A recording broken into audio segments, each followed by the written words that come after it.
I got a chance to come in and speak with Western Foot Patrol to find out some of their services and how you can get involved. I think a lot of people think that Foot Patrol is just a walk around campus service, but there are other services that you have. Can you explain those a little bit? We do.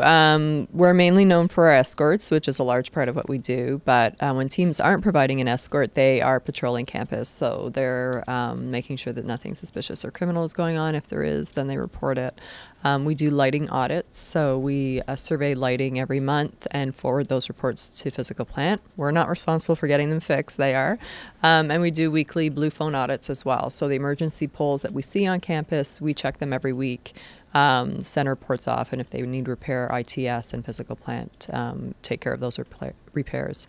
We also have something called a WorkSafe program, targeted mainly towards graduate students or staff. So if somebody's working late on campus at night, they're going to be, all by themselves. They can call us. They can say, I'm going to check in with you at 2:00.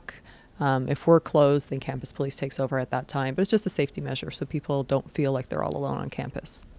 How long's Foot Patrol been around? 20 years. This is actually our 20th anniversary. So we started in 1989, and it was mainly as a response. There were some very violent attacks against women on campus. Started small, much different than we are now, and then evolved into the program it is today. So how many volunteers do you have now?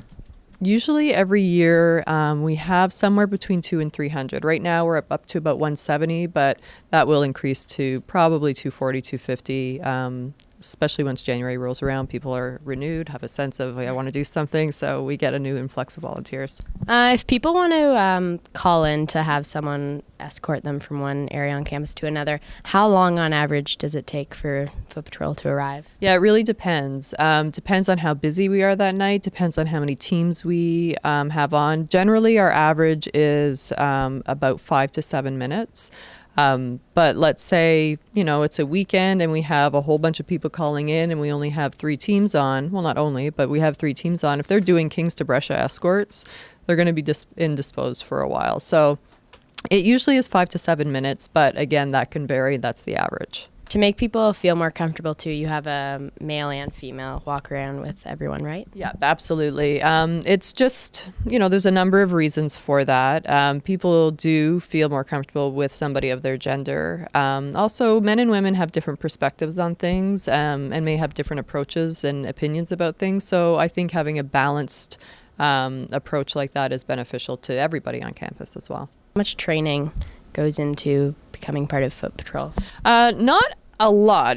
Everybody is trained for each position. So training isn't super extensive, mainly because we don't intervene in situations. So if there's an incident going on, our volunteers are trained to keep a safe distance, keep themselves safe, and call campus police or call the dispatchers. So if people want to get involved, just visit your website or come in here? Yeah, they can visit the website. They can give us a call. They can come down to UCC 47 until mid-December anyways.